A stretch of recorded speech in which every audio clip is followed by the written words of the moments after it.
आज हामीले पढ्न खोजेको च्याप्टरको नाम इन्टरनल कन्ट्रोल हो है। In this chapter we will discuss how internal control works in auditing है। Internal control system internal control system के हो भनेर यहाँ बुझाइरहेको छ। Internal control system is one of the basic and essential factors for efficient and effective management. हेर त दुईटा ई भनेको छ, के रहेछ? First is efficient and second is effective management है। It covers the whole management system of an organisation. यसले चाहिँ जस्तो इन्टरनल कन्ट्रोल सिस्टमले चाहिँ के हुन्छ भन्दाखेरि होल अफ द म्यानेजमेन्टको सिस्टमलाई कभर गर्छ, not only financial part, as a whole चाहिँ कभर गर्छ। यहाँ लेखियो पनि रहेछ त्यसलाई। It covers the whole management system of an organisation, both financial as well as non financial. Internal control system is helpful for the management and also the auditor in achieving goals and targets effectively. Therefore, internal control system covers a number of checks and control to ensure that ensure effective and economic working. Economic भने के हो भन त? Effective and economic भने के भन त? Economic भनेको तिम्रो कम लागतमा, कम कस्टमा हैन त। भनेपछि के हुन्छ? इन्टरनल कन्ट्रोल सिस्टम यदि राम्रो रहेछ भने के हुन्छ? इफेक्टिभ पनि हुन्छ र इफिसिएन्ट पनि हुन्छ र इकोनोमिक पनि हुन्छ, राइट? त्यही नै यहाँले भन्दैछ है। अब इन्टरनल कन्ट्रोल सिस्टम थाहा पाउनु भन्दा पहिले हामी के थाहा पाउनुपर्छ भन्दाखेरि what exactly is internal control हैन त। यो त अगाडि मैले च्याप्टरमा चाहिँ के पढ्ने भन्ने कुरा मैले डिस्कस गरेँ हो। अब यसमा अब के डिस्कस गर्छ? What exactly is internal control. Internal control compromises of plan of the organisation. खास इन्टरनल कन्ट्रोल के हो भन्दाखेरि एउटा अर्गनाइजेसनले बनाएको प्लान हो, plan of the organisation and all the coordinate methods and measures भनेको त्यो प्लान सँगसँगै अरु उले कोर्डिनेट गरेको methods and measures adopted within a business to safeguard its assets. भनेपछि इन्टरनल कन्ट्रोल सिस्टम चाहिँ किन डेभलप गरिन्छ अथवा किन बनाइन्छ भन्दाखेरि पहिलो कुरा सेफगार्ड इट्स एसेट्स। कम्पनीको कुनै पनि एसेट्स छ अथवा अर्गनाइजेसनको कुनै पनि एसेट्स छ भने त्यसलाई सेफगार्ड गर्नलाई हैन। त्यस्तै गरी check the accuracy and reliability of its accounting data. जुन चाहिँ एकाउन्टिङ डाटा त्यो कम्पनीले हामीलाई दिएको छ त्यो एकाउन्टिङ डाटा ठिक छ कि छैन भन्ने कुरा चेक गर्न पनि केले हो त? इन्टरनल कन्ट्रोल सिस्टमले हो। के भन्छ? Check the accuracy and reliability of its accounting data. अनि थर्डमा के भन्छ? And to promote operational efficiency and ठिक छ, अपरेसनल इफिसियन्सी पनि। किनभने तिम्रो इन्टरनल कन्ट्रोल सिस्टम राम्रो भयो भने के हुन्छ भन्दाखेरि इफिसियन्सी बढेर जान्छ नि त, तिम्रो अपरेसनल इफिसियन्सी बढेर जान्छ, काम गर्ने तरिका डेभलप भएर जान्छ, अझ इम्प्रुभ भएर जान्छ हैन। Operational efficiency and to encourage adherence to prescribe managerial policy. यदि म्यानेजमेन्टले कुनै एउटा पोलिसी बनाएको छ, यदि तिमीले इन्टरनल कन्ट्रोल सिस्टम राखेन भने के हुन्छ भन्दाखेरि मान्छेले त्यसलाई तोडेर जान सक्छ, कमिटमेन्ट नदेखाउन सक्छ। जस्तै एडहेरेन्स भने के हो भने कमिटमेन्ट हैन त। जस्तै मैले अब कुनै पनि अर्गनाइजेसनले के भन्यो भन्दाखेरि 10 बजेसम्म चाहिँ अफिस पुग्नुपर्छ। यदि 10-15 कोही मान्छे 10 बजे अफिस पुगेन भनेदेखि अब सिस्टम लागिरहेछ उसले, के भन्छ? 10 बजेर 15 मिनेटसम्म पुग्यो भने चाहिँ हाफ डे चाहिँ स्यालेरी कट हुने, अथवा 10 बजेर 15 मिनेट 10 बजेर 15 मिनेट पछि आयो भने फुल डेको स्यालेरी कट हुने भनेर बन्यो, राइट? त्यो के हो? इन्टरनल कन्ट्रोल सिस्टम बसाएको, सो द्याट कि इम्प्लोइहरू चाहिँ टाइममा चाहिँ अफिस आउनु भनेर। तर अब कुनै इम्प्लोइले चाहिँ होइन यसलाई नमान्ने भनेर मान्नै छोड्यो भने के हुन्छ? जुन म्यानेजमेन्टले एउटा पोलिसी राख्न खोज्दैछ कम्पनीमा, सबैजना चाहिँ टाइममा आओस्, पङ्क्चुअल होस् भनेर, त्यो पोलिसीको नै के हुन्छ? फलो गर्दैनन् हो। त्यही भएर यदि इफेक्टिभ इन्टरनल कन्ट्रोल सिस्टम छ भने चाहिँ के हुन्छ भन्दाखेरि encourage commitment to prescribe manager policy हो। इन्टरनल कन्ट्रोल सिस्टम स्ट्रङ छ भने चाहिँ के हुन्छ भन्दाखेरि म्यानेजमेन्टले जुन पनि इन्टरनल पोलिसी राखेको लगाउँछ त्यो चाहिँ के हुन्छ भन्दाखेरि इन्करेज गर्छ मान्छेहरूलाई पोलिसीलाई चाहिँ फलो गर्नुपर्छ है। पोलिसी फलो गरेन के हुन्छ? यहाँ इन्टरनल कन्ट्रोल सिस्टम स्ट्रङ छ। यदि 10 बजेसम्म आयो भने त ठिक छ, केही पनि भन्न। यदि 10 बजेर 15 मिनट भित्रमा आयो भने हाफ डेको स्यालेरी गयो, 10 बजेर 16-15 मिनट पछि आयो भने फुल डेको स्यालेरी गयो भने चाहिँ इन्टरनल कन्ट्रोल सिस्टम स्ट्रङ भने के हुन्छ? मान्छेले होइन यार इन्टरनल कन्ट्रोल हाम्रो कम्पनीको पोलिसीलाई मान्नुपर्छ भन्ने हिसाबले पनि के गर्छ? टाइममा आउन थाल्छ। बुझ्यो सबैले? बुझ्यो सर। ओके। अब इन्टरनल कन्ट्रोलमा अझ अलिकति डेप्थमा भन्नु पर्दाखेरि internal control is the process designed, implemented and maintained by those charged with governance. कसले बनाउँदो रहेछ त इन्टरनल कन्ट्रोल? जस्तै म्यानेजमेन्टले नै इन्टरनल कन्ट्रोल बनायो भने के हुन्छ? म्यानेजमेन्टलाई थाहा हुन्छ नि त, म्यानेजमेन्टले त कम्पनी रन गर्ने, अर्गनाइजेसन रन गर्ने हो, उसले त्यसमा लुपहोल निकाल्न सक्छ हो कि हैन? हो, त्यो लुपहोल ननिकालोस् हैन, राम्रोसँग काम गरोस् भनेर नै हामीले खास इन्टरनल कन्ट्रोल बनाउने हो। त्यही भएर इन्टरनल कन्ट्रोल कसले बनाउँछ, कसले डिजाइन गर्छ भन्दाखेरि internal control is the process design, implemented and maintain by those charge with governance management पनि हुन्छ, इन्भल्भ पनि हुन्छ। म्यानेजमेन्ट पनि इन्भल्भ नभएर भएन। म्यानेजमेन्ट तलको पार्टलाई हेर्नलाई म्यानेजमेन्टले बनाउँछ, म्यानेजमेन्ट हेर्नलाई दोज चार्ज विथ गभर्नेन्सले बनाउँछ। And other personal to provide reasonable assurance about the achievement of the entities objectives with regard to its reliability of financial reporting, effectiveness and efficiency of operation and compliance with applicable laws and regulations. भएर internal control system चाहिँ किन बनाउने रहेछ, किन design गर्ने रहेछ? पहिलो त कुरा त टिसिडब्ल्युजी ले, अर्को म्यानेजमेन्टले, यो दुईटा जना मिलेर चाहिँ इन्टरनल कन्ट्रोल सिस्टम किन बनाउने रहेछ किन बनाउने रहेछ भन्न त फर्स्टमा to provide reasonable assurance about the achievement of the entities objective इन्टिटीले जुन पनि अब्जेक्टिभ लिएको हुन्छ नि त्यो अब्जेक्टिभ चाहिँ फुलफिल गर्यो कि गरेन भन्ने थाहा पाउनको लागि चाहिँ हामीले के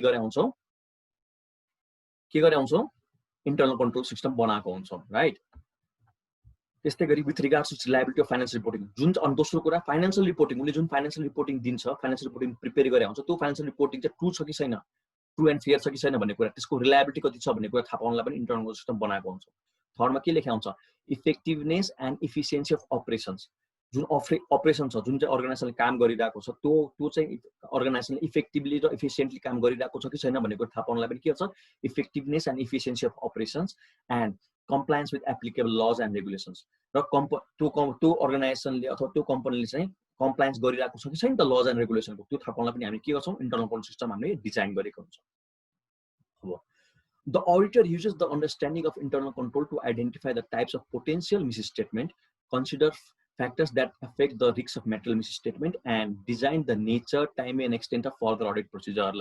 NTE भनेर भन्थ्यौ नि हामीले अडिटरले पनि इन्टरनल कन्ट्रोल हेरेर इन्टरनल कन्ट्रोल बुझेर चाहिँ बल्ल आफ्नो के गर्छ nature time and extent of audit procedure plan गर्छ हैन त यदि इन्टरनल कन्ट्रोल सिस्टम राम्रो छ भने उसले के छ आफ्नो नेचर टाइमिङ एक्सटेन्ट दुइटै घटाउन पनि सक्छ यदि इन्टरनल कन्ट्रोल सिस्टम विक छ भने उसले के छ नेचर टाइमिङ एन्ड एक्सटेन्ट दुइटै बढाउनु पर्छ हो कि नि त किनभने उसलाई रिजनेबल एस्योरेन्स त चाहियो नि त अब यहाँ त्यही लेख्छ the auditor uses the understanding of the internal control system हैन त इन्टरनल कन्ट्रोल किन चाहिँ आफ्नो अन्डरस्ट्यान्डिङ केलाई युज गर्छ भन्दाखेरि internal control to identify the types of potential misstatement पहिला उसले इन्टरनल कन्ट्रोल कस्तो रहेछ हेर्छ अनि त्यो इन्टरनल कन्ट्रोल बुझिसकेपछि उसले के गर्छ भने यो यस्तो इन्टरनल कन्ट्रोलमा पनि कस्तो खालको चाहिँ पोटेन्शियल मिसस्टेटमेन्ट हुन सक्छ त पहिलो कुरा त्यो हेर्छ त्यसपछि के गर्छ consider the factors that affect the risk of material misstatement त्यसपछि उसले के हेर्छ अरे भन्दाखेरि consider factors that affect the risk of material misstatement ठिक छ एन्ड अब अनि त्यसपछि के भन्छ and design the nature timing and extent of further audit procedure हो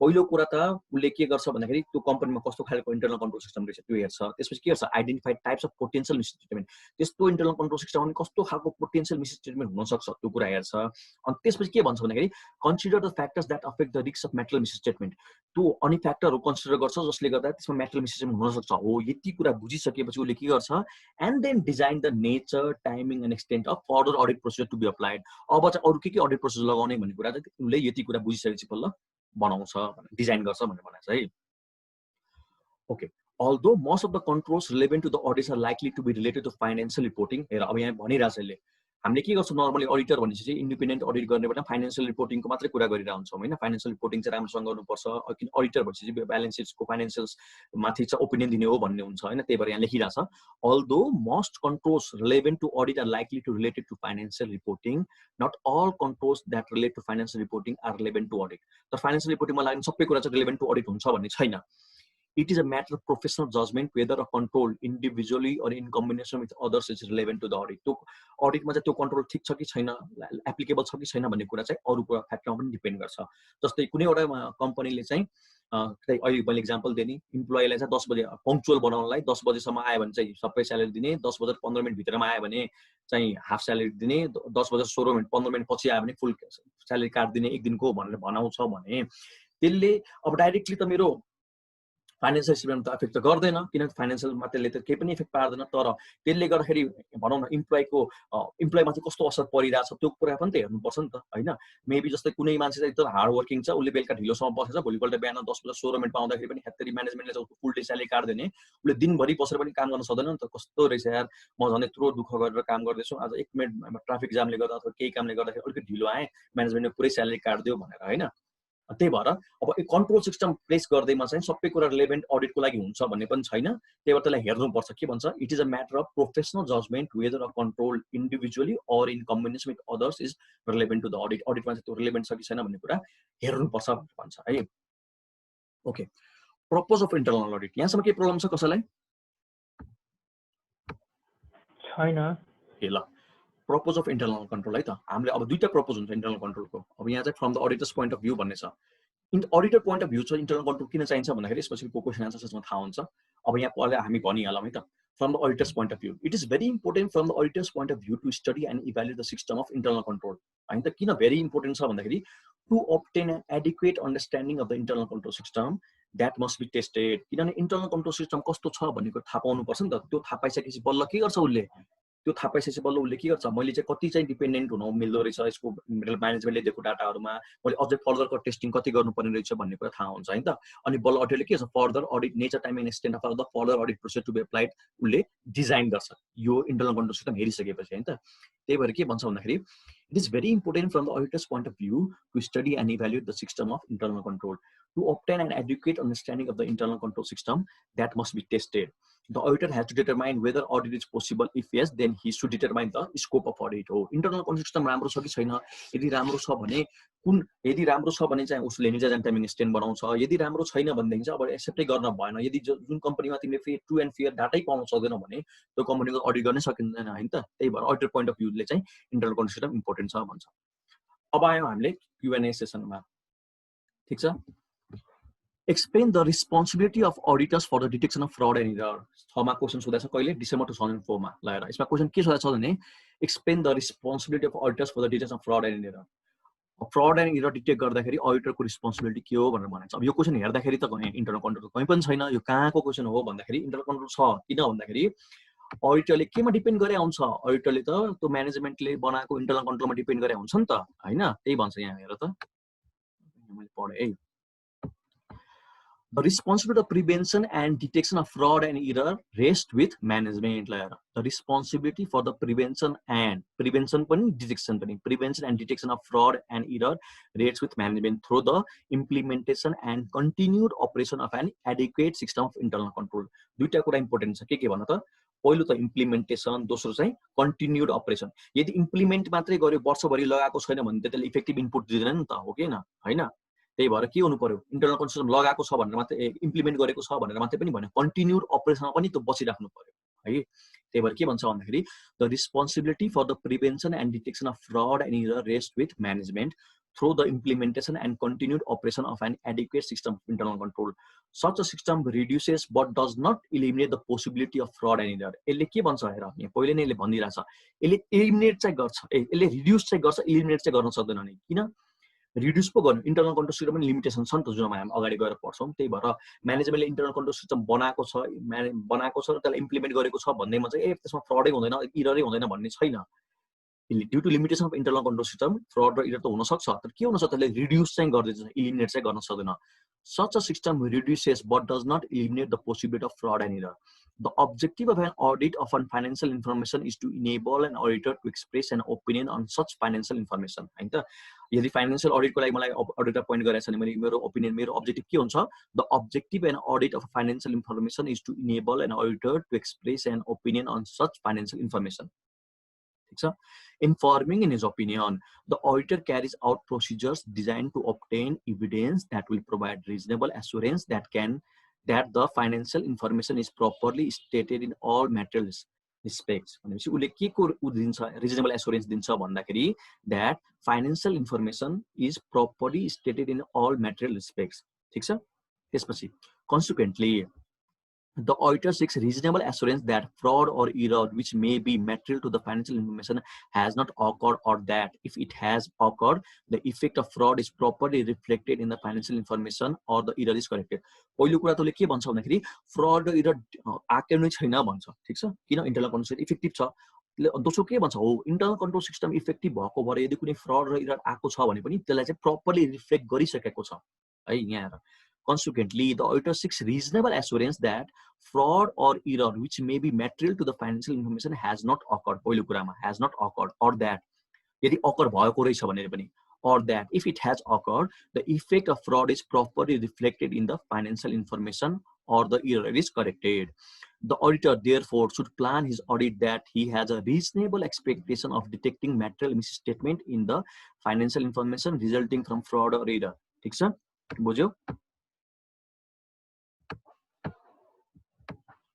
The degree of assurance of detecting errors would normally be higher than of detecting the fraud, since fraud is usually accompanied by acts specifically designed to conceal its existence. हैन त fraud लुकाउन खोज्छौं नि त त्यही भएर error चाहिँ normally देखिन्छ on the face नै देखिन्छ यदि फ्रड नै हो भने त्यसलाई लुकाउन खोजिरा हुन्छ यसरी चाहिँ के भनेको छ भन्दाखेरि यो क्वेशन चाहिँ मैले किन राखेको भन्दाखेरि हामीले चाहिँ के को बारेमा पढ्दैछौँ भन्दाखेरि from the purpose of internal control system. यदि इन्टरनल कन्ट्रोल सिस्टम नै छैन भनेदेखि त अडिटरले त अडिट एपोइन्टै गर्न अडिट एपोइन्ट पनि लिँदाखेरि सोच्नु पर्ने हुन्छ नि त। अनि त्यसमा प्लस क्वेशन पनि सोधेको छ, के क्वेशन सोधेको छ भन्दाखेरि responsibility of auditors for detection of frauds and error हो। अडिटरको रिस्पोन्सिबिलिटी त हो, तर अडिटरले केमा चाहिँ डिपेन्ड गर्छ भन्दाखेरि the responsibility for the prevention and detection of fraud and error rest with management. अनि म्यानेजमेन्टले त्यसलाई कसरी कन्ट्रोल गर्ने भन्दाखेरि through the implementation and continued operation of adequate system of internal control. ठिक छ, यहाँ चाहिँ इन्टरनल कन्ट्रोल सिस्टम म्यानेजमेन्टको रिस्पोन्सिबिलिटी हो, त्यसलाई इम्प्लिमेन्ट पनि गर्नु र कन्टिन्युड अपरेसनमा राख्नु भन्ने कुरामा। ठिक छ, बुझ्यो सबैले? बुझ्यो हो? हो सर। ओके ल, what are the general limitations of audit? ल यो general limitations of audit हामीले पहिला पनि पढ्या हो कि हैन भन त? Limitation of audit. While conducting an audit, the auditor follows procedure designed to satisfy himself that the financial statement reflect a true and fair view of the financial position and operating results of the enterprise. The process of auditing, however, is such that it suffers from certain inherent limitations. That is, limitations which cannot be overcome irrespective of the nature and extent of audit procedure. The limitations are generally due to what are the limitations of audit भन्दाखेरि चारवटा limitation थियो हैन त। पहिलो कुरा के थियो? Test checking अथवा त्यसलाई भन्छौँ हामी स्याम्पलिङ। दोस्रो कुरा के थियो? एक्सरसाइज अफ जजमेन्ट हैन। तेस्रो कुरा के थियो? Nature of audit evidence persuasive. हाम्रो नर्मली अडिट एभिडेन्स कस्तो हुन्छ भन्दाखेरि persuasive in nature rather than conclusive हैन त। त्यसले गर्दा पनि के हो त? लिमिटेसन अफ अडिट हो। अब लास्टको हेर त, dependency on existence of an effective internal control system हो। अब यसको बारेमा चाहिँ हामी पढ्दैछौँ हैन त। हाम्रो लिमिटेसन अफ इन्टरनल अडिट के हो? लिमिटेसन अफ अडिटमा के आउँछ भन्दाखेरि फोर्थ पोइन्टमा dependency on the existence of an effective internal control system हैन त। त्यही भएर अब यो पढौँ है त। The entire audit process is generally dependent upon the existence of an effective system of internal control है। There will always be some risk of an internal control system failing to operate as design हैन त। के भन्छ यसले भन्दाखेरि त्यहाँ चाहिँ जहिले पनि पोसिबिलिटी हुनसक्छ। के को पोसिबिलिटी हुनसक्छ भन्दाखेरि जुन चाहिँ इन्टरनल कन्ट्रोल सिस्टम हामीले डिजाइन गरेको छौँ त्यो चाहिँ राम्रोसँग काम नगर्न सक्ने। There is always and some risk of internal control system failing to operate as design. Internal control system also suffers from certain inherent limitations since any system of internal control is ineffective against the fraud involving collusion among employees or fraud committed by the management। ल हेर कस्तो केसमा चाहिँ internal control सिस्टमले काम गर्दैन भनेर भनिरहेछ भन्दाखेरि हेर त यहाँ internal control system also suffers from certain inherent limitations since any system of internal control is ineffective काम गर्दैन where in effect against fraud involving collusion among employees हो। अब इम्प्लोइ मिलेर नै फ्रड गरेको छ भने त इन्टरनल कन्ट्रोल सिस्टम कामै गर्दैन। किन? इम्प्लोइहरूलाई थाहा हुन्छ नि त मेरो कम्पनीले चाहिँ यो इन्टरनल कन्ट्रोल राखेको छ र त पनि मिले म पनि मिले भने त इन्टरनल कन्ट्रोल सिस्टमले हामीले के गर्न सक्छौँ? ब्रेक गर्न सक्छौँ। जस्तै इन्टरनल सिस्टम एउटा वान अफ द अब्जेक्टिभ एउटा फ्याक्टर चाहिँ के हुन सक्छ भन्दाखेरि चेकर एन्ड मेकर हैन त। Who's checker should not be maker, which maker should not be checker, अथवा there should be two separate person for checker and maker। भनेपछि चेक गर्ने मान्छेले बनाउन भएन, बनाउने मान्छेले चेक गर्न भएन हो। तर यदि चेक गर्ने मान्छे र बनाउने मान्छे दुईटै मिले भने के हुन्छ भन त? फ्रड गर्न सजिलो भयो नि त हो। त्यही भएर के भन्छ? इन्टरनल कन्ट्रोल सिस्टममा पनि लिमिटेशन्स हुन सक्छ। यदि चेकर र मेकर नै मिल्दियो भने के हुन्छ? इन्टरनल कन्ट्रोल सिस्टममा लुपहोल निकाल्न सकिएन त। त्यही भन्छ हेर यहाँ any system of internal control is ineffective against the fraud involving collusion among employees or fraud committed by the management हो। अब म्यानेजमेन्ट नै इन्भल्भ भएर फ्रड गरेको छ भनेदेखि त त्यो फ्रड त हामीले अब रोक्नै सक्दैनौँ हैन त। जस्तै यसको सबभन्दा ठुलो एक्जाम्पल, प्राइम एक्जाम्पल भनेको इन्डियामा सत्यम भन्ने थियो। सत्यम भनेको एउटा ठुलो आइटी कम्पनी थियो जुन चाहिँ युएसको स्टक एक्सचेन्जमा पनि लिस्ट भएको थियो हैन। अनि त्यसमा चाहिँ म्यानेजमेन्ट नै इन्भल्भ भएर फ्रड गरेको भएर त्यो कम्पनी पछि डुब्यो। अनि महिन्द्रा भन्ने कम्पनीले यसलाई टेक ओभर गर्नु पर्यो। एकदम ठुलो फ्रड भएको थियो। त्यो फ्रड किन डिटेक्ट भएन? अथवा डिटेक्ट त हुन्थ्यो, पछि अडिटरलाई पनि कारबाही भयो, तर किन चाहिँ धेरै वर्षमा डिटेक्ट भएन भन्दाखेरि म्यानेजमेन्ट नै इन्भल्भ थियो। जब म्यानेजमेन्ट नै इन्भल्भ हुन्छ इल प्र्याक्टिसमा, म्याल प्र्याक्टिसमा भनेपछि त इन्टरनल कन्ट्रोल सिस्टममा त लुपहोल निस्किहाल्छ नि त हैन। त्यही भन्दैछ यसले। Certain level of management may be in a position to override controls हो के नि त। कुनै लेभलमा बसेको म्यानेजमेन्ट त त्यो ओभरराइड कन्ट्रोल गर्न सक्ने अवस्थामा पनि बस्या हुन्छ नि त। For example by directing subordinates to record transaction incorrectly or to conceal them or by suppressing information related to transactions. यदि अब कुनै कम्पनीको सिइओले चाहिँ यो फलानाको इन्ट्री चाहिँ यसरी नै गर भने चाहिँ बिचारा इम्प्लोइ लेभलको मान्छेले के गर्छ? त्यसै गरी इन्ट्री गर्छ। अथवा यो फलानाको बिल नहाल, अथवा यो फलानाको बिल हाल, अथवा आफ्नो पर्सनल नेचरको एक्सपेन्सको बिल पनि उसले कम्पनीमा हाल्न लायो भने अब इम्प्लोइले सिओले भनेको कुरा त नमान त भन्न मिल्दैन हो। त्यही भएर एउटा लेभलमा भएको म्यानेजमेन्टले चाहिँ त्यो इन्टरनल कन्ट्रोल सिस्टममा ओभरराइड गर्न सक्छ भनेर भन्दैछ। Such inherent limitations of internal control system also contribute to the inherent limitation of an audit हो। त्यही भएर के भन्छ इन्टरनल कन्ट्रोल सिस्टमको पनि लिमिटेसन छ, जुन लिमिटेसन चाहिँ गर्दाखेरि त्यसले चाहिँ के गर्छ एज एन अडिट जेनरल लिमिटेसनको अडिटमा गएर त्यसले कन्ट्रिब्युट गर्छ भनेर भनेको छ। बुझ्यो यहाँसम्म सबैले? बुझ्या हो कि हैन? ओके ल बुझ्या सर। अहिलेसम्मको हामीले इन्टरनल कन्ट्रोल कसको पर्सपेक्टिभबाट पढ्यौँ भन्दाखेरि अडिटरको पर्सपेक्टिभबाट पढ्यौँ। अब हामी कसको पर्सपेक्टिभ पढ्दैछौँ भन्दाखेरि from the view of clients perspective है त, क्लाइन्टको पार्टबाट। Internal control system provides reliable and accurate data that is necessary for decision making and to run business activity efficiently. हामीलाई इन्टरनल कन्ट्रोल सिस्टम चाहिँ किन चाहिन्छ from a management point of view अथवा clients point of view भन्दाखेरि त्यसले चाहिँ हामीलाई के दिन्छ रिलायबल एन्ड एक्युरेट डाटा दिन्छ। रिलायबल र एक्युरेट डाटा दिन्छ के को लागि that is necessary for decision making and to run the business effectively हैन त पहिलो कुरा। दोस्रो adequate internal control system safeguard business assets in absence of it assets of the company may be stolen misuse र accidentally destroyed. ल्याएर सुरुमा यदि back to the first मैले फर्स्टमा पढाएको उसमा जाने हो भने what is internal control system भन्दाखेरि internal control system compromise a plan of the organization and all the coding methods and measures to adopted within a business to safeguard its assets। like the definition ma safeguard its assets भन्ने थियो नि हो, त्यो कुरा केमा आउँछ यहाँ आउँछ।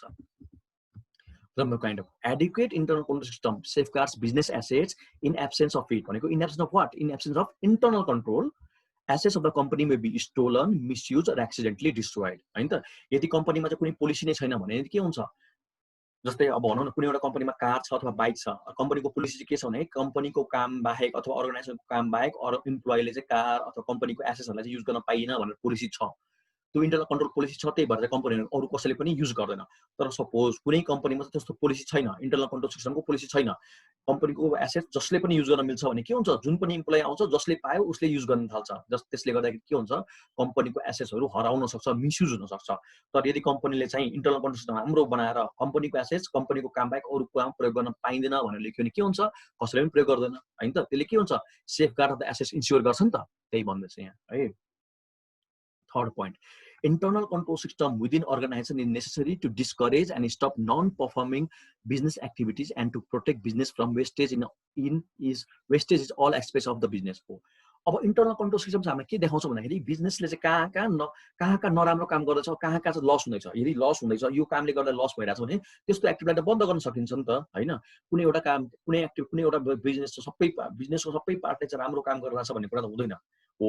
कुन चाहिँ पार्टले राम्रो काम गरिरहेछ कुन पार्टले नराम्रो काम गरेर नन पर्फर्मिङ छ भन्ने कुरा थाहा पाउनलाई पनि इन्टरनल कन्ट्रोल सिस्टम चाहिन्छ। र जहाँ चाहिँ हामीले इन्टरनल कन्ट्रोल सिस्टम राम्रोसँग इफेक्टिभली इम्प्लिमेन्ट गरेको छौँ त्यहाँबाट हामीलाई के थाहा हुन्छ भन्दाखेरि बिजनेसको यो पार्टले चाहिँ नन पर्फर्मिङ बिजनेस हो, यहाँ चाहिँ वेस्टेज मात्रै भइरहेछ भने त्यस्तो पार्टलाई हामीले सट डाउन अथवा कट अफ गर्न सकिन्छ र जुन चाहिँ बिजनेस राम्रो काम गरिरहेछ त्यो बिजनेसतिर हामीले अझै धेरै फोकस गर्न सकिन्छ। यो कुरा केले थाहा हुन्छ इन्टरनल कन्ट्रोल सिस्टम एप्लिकेबल छ भने थाहा हुन्छ। Fourth point internal control system ensure that the rules and procedures are to be followed by the business personnel हो। अर्को इन्टरनल कन्ट्रोल सिस्टम किन राखेको हुन्छ भन्दाखेरि अर्गनाइजेसन जति पनि मान्छे हुन्छ त्यो सबैले चाहिँ त्यसलाई के गर्नु पर्यो फलो गर्नु पर्यो त्यो रुल्स र प्रोसिजर्सलाई right. Okay supporting the organization in its efforts to achieve objectives are the 5 components of internal control system। हाम्रो इन्टरनल कन्ट्रोल सिस्टमको 5 वटा कम्पोनेन्ट्स छ। त्यो 5 वटा कम्पोनेन्टले हामीलाई केमा हेल्प गर्छ भन्दाखेरि अर्गनाइजेसनले कुनै एउटा अब्जेक्टिभ राखेको हुन्छ भने त्यो अब्जेक्टिभले एचिभ गर्नलाई चाहिँ त्यो 5 वटा कम्पोनेन्टले हेल्प गर्छ है त। बुझ्यो सबैले? बुझ्यो कि बुझेन? बुझ्यो सर, बुझ्यो है। ल हेर supporting the organization in its efforts to achieve objectives are 5 components of internal control। अब 5 वटा कम्पोनेन्ट छ। पहिलो कम्पोनेन्ट कन्ट्रोल इन्भाइरोमेन्ट, दोस्रो रिस्क एसेसमेन्ट, तेस्रो कन्ट्रोल एक्टिभिटिज, फोर्थ भनेको इन्फर्मेसन एन्ड कम्युनिकेसन, 5 भनेको मोनिटरिङ एक्टिभिटिज। यो 5 वटा के हो कम्पोनेन्ट हो। यो 5 वटा कम्पोनेन्टले के गर्छ त भन्दाखेरि support the organisation in its efforts to achieve objectives. Organisation कुनै अब्जेक्टिभ लिएको हुन्छ नि त यो चाहिँ गर्छु भनेर हो, त्यो अब्जेक्टिभलाई एचिभ गर्नलाई चाहिँ यो 5 वटा इन्टरनल कन्ट्रोल सिस्टमले हेल्प गर्छ भनेर भनिरहेको छ है। ओके अब यसको इन्टरनल कन्ट्रोल सिस्टमको बारेमा अलिकति ब्रिफ छ किन यो बारेमा जबसम्म हामीले इन्टरनल कन्ट्रोल सिस्टमको बारेमा पढ्दैनौँ त्यो अगाडि त 5 उसको बारेमा कम्पोनेन्ट्स पढ्न सकिँदैन हैन त। त्यही भएर पहिला इन्टरनल कन्ट्रोल सिस्टमको बारेमा छ है। The scope of internal controls extends beyond mere accounting controls and includes all administrative controls concerned with the decision decision making process leading to management authorization of transaction. Such controls include production method, time and motion study, pricing policy, quality control, work standard, budgetary control, policy appraisal, and quantitative controls. बुझ्यौ के भन्छ भन्दाखेरि internal कन्ट्रोल्सको चाहिँ mayor एकाउन्टिङसँग मात्र relation छैन. The scope of internal controls extend beyond mere accounting. नत्र पहिला normally के हुन्थ्यो भन्दाखेरि इन्टरनल कन्ट्रोल के कन्ट्रोल अडिटिङ अथवा अडिट भन्ने बित्तिकै हामी फाइनान्ससँग मात्र रिलेट गर्न जान्छौँ, फाइनान्सियल्स बनाउने अथवा फाइनान्सियल चेक गर्ने भनेर होइन. तर के भन्छ यसले the scope of internal control extends beyond mere accounting. Accounting control मात्रै होइन, एकाउन्टिङ कन्ट्रोलमा बाहिर पनि जान्छ. The scope of internal control extends beyond mere accounting controls and includes. अब मेयर एकाउन्टिङ बाहिर गएर एकाउन्टलाई त इन्क्लुड गर्छ अरू केलाई इन्क्लुड गर्छ भन्दाखेरि and also includes all administrative controls concern with the decision making. यदि कुनै कम्पनीमा डिसिजन मेकिङ गर्ने एक्टिभिटी छ र त्यो डिसिजन मेकिङमा त्यो एडमिनिस्ट्रेटिभ कन्ट्रोलको काम छ भने त्यो एडमिनिस्ट्रेटिभ कन्ट्रोललाई पनि इन्टरनल कन्ट्रोलले कन्ट्रोल गर्छ. All the administrative control concerned with the decision-making process leading to the management authorization of the transaction. Such controls include. अब त्यो कन्ट्रोल के हुन सक्छ भन्दाखेरि प्रोडक्सन मेथड हो. अब कुनै एउटा मान्छेले यो प्रोडक्सन मेथड गरौँ भन्दैछ भने तर अर्को प्रोडक्सन मेथड युज गर्दैमा चाहिँ राम्रो काम राम्रो इफेक्टिभ एन्ड इफिसिएन्ट युटिलाइजेसन हुन्छ भने हामीले के गर्छौँ इन्टरनल कन्ट्रोल सिस्टमले चाहिँ ल भएको त्यो के अरे प्रोडक्सन मेथड त मेरो पार्टको होइन, म त एकाउन्टिङ मात्रै हेरेर बस्नुपर्छ भनेर बस्दैन. उसले के भन्छ होइन, यदि प्रोडक्सन मेथड चेन्ज गर्दैमा चाहिँ इफेक्टिभ एन्ड इफिसिएन्ट युटिलाइजेसन हुन्छ भने उसले त्यो प्रोडक्सन मेथडलाई पनि के गर्छ, प्रोडक्सन मेथडलाई पनि उसले चेन्ज गर्न सक्छ. त्यस्तै दोस्रोमा के छ टाइम एन्ड स्टडी मोसन. त्यो टाइम एन्ड स्टडी मोसन भने चाहिँ यो फ्याक्ट्रीहरुमा हुन्छ के. जस्तै अब ठुल्ठुलो फ्याक्ट्रीहरुमा चाहिँ के हुन्छ भन्दाखेरि कम्पनीको रोल कुनै एउटा प्लान्ट चलिरहेको हुन्छ. यो प्लान्ट यसरी चलिरहँदाखेरि चाहिँ 7 मिनेटमा कुनै प्रोडक्ट बन्छ. यो प्लान्टलाई अरु अलिकति मोडिफाई गर्दैमा चाहिँ त्यो प्रोडक्ट अझै चाँडै बन्छ कि भन्ने कुरालाई हामी टाइम एन्ड स्टडी मोसन भनेर भन्छौँ है. यो ठुल्ठुलो एसेम्बली प्लान्ट हुन्छ नि, ठुल्ठुलो कार फ्याक्ट्री, कार म्यानुफ्याक्चरिङ प्लान्टहरुको ठुल्ठुलो प्लान्टहरुको त्यसमा चाहिँ time and study motion study भन्ने पढ्छौँ के. ठीक छ, बुझ्यौ? अर्को भनेको प्राइसिङ पोलिसी. प्राइसिङ पोलिसी भने प्राइसिङ पोलिसी अब इकोनोमिक्समा त्यो मैले पढ्यो नि एउटा के प्राइसिङ पोलिसी भनेको कस्तो पोलिसी राख्दाखेरि चाहिँ मार्केट पेनिट्रेट पो गर्ने हो कि मार्केटमा आफ्नो उप बढाउने पो हो कि भनेर त्यसलाई चाहिँ केले इफेक्ट गर्छ भन्दाखेरि प्राइसिङ पोलिसीले इफेक्ट गर्छ हैन. सुरुमा कुनै प्रोडक्ट लन्च गर्दैछ भने कम्पनीले एकदम हाई प्राइस भ्यालु राख्यो भने त्यो प्रोडक्ट नबिक्न सक्छ नि त हैन. त्यही भएर प्राइसिङ पोलिसी कस्तो हुन्छ भन्दाखेरि कुन स्टेज अफ गुड्समा छ, कुन स्टेज अफ इकोनोमिक साइकलमा छ त्यसमा डिपेन्ड गर्छ प्राइसिङ पोलिसी.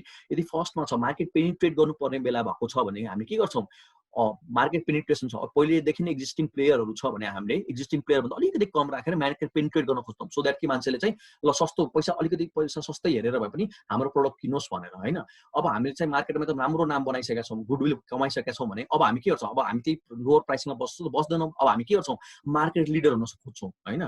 किन मेरो प्रोडक्ट राम्रो छ, मेरो प्रोडक्ट पनि सस्तो भइदियो भने मान्छे के हुन्छ, ओ सस्तो त नराम्रो पो हो कि भनेर सोच्न सक्छ. त्यही भएर जब चाहिँ एउटा मार्केट बनाइसकेको हुन्छ प्रोडक्टले, अनि प्रोडक्टले के गर्छ भन्दाखेरि गुडविल पनि बनाइसकेको हुन्छ भने उसले आफ्नो प्रोडक्ट अलिकति रेज गर्छ, प्रोडक्ट प्राइसिङ रेज गर्छ हैन त. त्यो चाहिँ के हो प्राइसिङ पोलिसिज भने चाहिँ प्राइसिङ केमा डिपेन्ड गर्छ भन्दाखेरि तिमीहरूले कुन स्टेज अफ वर्क लाइफ साइकलमा चाहिँ त्यो प्रोडक्टको छ त्यो स्टेजमा डिपेन्ड गर्छ राइट. त्यो पनि केमा आउँछ, इन्टरनल कन्ट्रोल सिस्टममै आउँछ.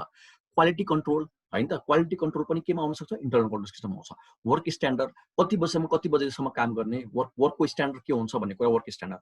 बजेटरी कन्ट्रोल हो. बजेटरी कन्ट्रोल भनेको चाहिँ कुनै पनि अर्गनाइजेसनमा बजेटरी बनाउँछ, यो चाहिँ बजेट हो, यो अर्गनाइजेसन योभन्दा धेरै चाहिँ खर्च गर्न मिल्दैन अथवा योभन्दा कम खर्च गर्नुपर्छ भनेर बजेटरी कन्ट्रोल बनाउँछ. त्यस्तै गरी पोलिसी एप्रेजल. पोलिसी एप्रेजल भनेको चाहिँ कस्तो कस्तो पोलिसी बनाउने त हैन, पोलिसी एप्रेजलको बारेमा गरे आउँछ. क्वालिटेटिभ कन्ट्रोल्स एक्सेट्रा, क्वालिटीमा कन्ट्रोल गर्नु, यो सबै कुरा केमा इन्क्लुड गर्छ भन्दाखेरि इन्टरनल कन्ट्रोल सिस्टममै आउँछ है. अब यसपछि पढौँ. In an independent financial audit, the auditor is primarily concerned with those policy and processes having a bearing on the assumptions of underlying financial statement. अब हेर है, नर्मली के बनाएको छ भन्दाखेरि इन्डिपेन्डेन्ट फाइनेन्शियल अडिट. यदि कुनै कम्पनीको फाइनेन्शियल अडिट मात्रै छ, इन्डिपेन्डेन्ट फाइनेन्शियल अडिटमा हामीलाई दिएको छ भने चाहिँ हामी केसँग चाहिँ कन्सर्न हुन्छौँ भन्दाखेरि the auditor is primarily concern with those policies and procedures having a bearing on the assumption underlying the financial statement. Financial statement र financial statement बनाउँदाखेरि जुन underlying assumptionsहरु आउँछ नि त्यसमा मात्रै हामी हुनु डिपेन्ड अथवा त्यसमा मात्रै हामी कन्सर्न हुनुपर्ने हो भनेर भन्छ. यदि के को लागि, कुन केसमा, in an independent financial audit. तर इन्डिपेन्डेन्ट फाइनेन्शियल अडिट बाहेक अरू कुनै अडिट रहेछ भने हामी के हुन्छौँ, हाम्रो स्कोप एक्सटेन्ड भएर के जान्छ, इन्टरनल कन्ट्रोल एकाउन्टिङ मात्रै नभएर and includes all administrative control administrative कन्ट्रोलमा पनि हामी पुग्छौँ है त। This compromise primarily controls relating to safeguarding of assets, prevention and detection of fraud and error, accuracy and completeness of accounting records, and timely preparation of reliable financial information. Administrative controls, on the other hand, have only a remote relationship with the financial records, and auditor may evaluate only those administrative controls which have a bearing on the reliability of the financial records. ल यही भन्छ, यदि हामीले independent financial audit गरिरहेछौँ भने चाहिँ के हुन्छ, हामीले एडमिनिस्ट्रेटिभ कन्ट्रोल के पनि हेर्दैनौँ, हामी केमा मात्रै हुन्छौँ भन्दाखेरि only on a remote relationship with financial records, and the auditor may evaluate only those administrative controls which have a bearing on the reliability of financial records. यदि फाइनान्शियल इन्डिपेन्डेन्ट फाइनान्शियल अडिट मात्रै गरिरह्यो भने चाहिँ हामीले आफ्नो फाइनेन्ससँग accounting र financial एसेट्सको उसँग मात्रै एफेक्ट गर्छौँ। तर यदि त्यो होइन भने चाहिँ this compromise primary controls relating to safeguarding assets, prevention and detection of fraud and error, accuracy and completeness of accounting records and timely preparation of reliable financial information. ठीक छ? Okay. The objective of internal control system determine the management. Internal control system को objective चाहिँ कसले determine गर्छ भन त? यो question पनि हो. Who determines the objective of internal control system? Management. है त. The objectives of internal control system are determined by the management. After considering the nature of business, scale operation, the extent of professionalism, and the management, etc. केमा dependent भएर चाहिँ म्यानेजमेन्टले determine गर्छ भन्दाखेरि consider nature of business, आफ्नो बिजनेसको nature कस्तो हो, scale of operation, कुन स्केल अफ अपरेसनमा अपरेट गर्दैछ, एक्सटेन्ट अफ प्रोफेसनलिजम, कस्तो खालको मान्छेहरू राखेको छ, प्रोफेसनल मान्छे छ कि छैन, र म्यानेजमेन्ट टिम कस्तो छ, यो कुरामा हेरेर चाहिँ बल्ल म्यानेजमेन्टले के गर्छ, आफ्नो इन्टरनल कन्ट्रोल सिस्टमको अब्जेक्टिभलाई डिटरमाइन गर्छ. ठिक छ? The objective of internal controls related to accounting system are, अब हामीले यहाँ चाहिँ एकाउन्टिङ सिस्टमसँग रिलेटेड अब्जेक्टिभ चाहिँ के हो त्यो चाहिँ हामी पढ्छौँ. 4 अब्जेक्टिभ छ. पहिलोमा के छ, transactions are executed through general or specific management authorization. म्यानेजमेन्टले भने हुन्छ जस्तै भाउचर उठाउने काम चाहिँ एकाउन्टेन्टको मात्रै हो, एकाउन्टेन्ट बाहेक अरू कसैले भाउचर उठाउन पाएन. अब त्यहाँ लाइब्रेरियनले गएर अथवा भनौँ न एउटा कुनै कलेज छ भने त्यसमा चाहिँ लाइब्रेरियनले गएर भाउचर उठाउन पाएन. किन भन्दाखेरि म्यानेजमेन्टले रुल बनाइसकेको छ के भनेर, transaction are executed through general or specific management authorization only. है, अब के छ, म्यानेजमेन्ट अथराइजेसन कसलाई दिन्छ, एकाउन्टेन्टलाई मात्रै दिएको छ, एकाउन्टेन्ट बाहेक अरू कसैले भाउचर प्रिपेयर गर्न पाएन. त्यस्तै गरी all transactions are promptly recorded in an appropriate manner to permit the preparation of financial information and maintain accountability of assets. दोस्रो के भन्छ, all transactions are promptly recorded. जुन पनि ट्रान्जेक्सन हुन्छ त promptly, अब एकदम इमिडिएटली रेकर्ड गरिहाल्नु पर्यो. आज ट्रान्जेक्सन भयो, 2 वर्षपछि भाउचर आएर भाउचर उठाउने होइन, अथवा 2 महिनापछि पनि होइन, promptly आजको आजै, भन्न सकेसम्म आजको आजै. All transactions are promptly recorded in an appropriate manner to permit the preparation of financial information. हो, अब आज यो वर्ष फाइनान्शियल इन्फर्मेसन सक्यो. हामी नेपालमा हाम्रो फाइनान्शियल इयर कहिलेदेखि कहिलेसम्म हुन्छ, 1 श्रावण टु एन्ड अफ असाढ, हैन त. अब कुनै बिल असाढको बिललाई तिमीले भदौ असोजमा गएर रेकर्ड गर्यो भने के हुन्छ भन त, त्यो ट्रान्जेक्सन नै प्रपरली रेकर्ड भएन नि त, हो कि न? हो, त्यही भएर के भन्छ, all transactions are promptly recorded in an appropriate manner to permit the preparation of financial information. Financial information त प्रिपेयर गर्न सक्नु इजी हुनु पर्यो नि त. Financial information and maintain accountability of assets. Assets को accountability लाई पनि हेर्नु पर्यो. Third मा, assets and records are safeguarded from unauthorized access, use or disposition भनेको तिमीले जुन चाहिँ एसेट्स छ र एकाउन्टिङ रेकर्ड छ त्यो चाहिँ अनअथराइज्ड एक्सेसबाट बचाएर राख्नु पर्यो. भनेको मतलब जो चाहिँ अथराइज पर्सन हो उसले मात्र हेर्न पाउनु पर्यो, अथराइज पर्सन बाहेक अरूले हेर्न पाउनु भएन भने त के गरिदिन सक्छ, म्यानिपुलेट गरिदिन सक्छ, हराइदिन सक्छ, डिस्ट्रोय गरिदिन सक्छ, हैन त. त्यो पनि के हो, इन्टरनल कन्ट्रोल सिस्टमको अब्जेक्टिभ हो. के अब्जेक्टिभ हो भन्दाखेरि assets as well as records are safeguarded from unauthorized access, use or disposition. Fourth point, assets are verified at reasonable intervals and appropriate action is taken with regard to its expense ranges. Appropriate interval मा चाहिँ एसेट्सहरु check गरिराख्नु पर्यो र यदि कुनै assets बिग्रेको, यदि कुनै एसेट्स हटाएको छ, बेचेको छ भने त्यस्तोलाई पनि चेक गर्नु पर्यो राम्रोसँग, हैन त. And appropriate action is to be taken with action to, यदि कुनै एसेट्स देखिन, हराएको जस्तो लाग्छ, अरु कसैले प्रयोग गरेको जस्तो लाग्छ भने त्यसको लागि पनि appropriate action चाहिँ लिनु पर्यो भनेर भन्छ. ठीक छ?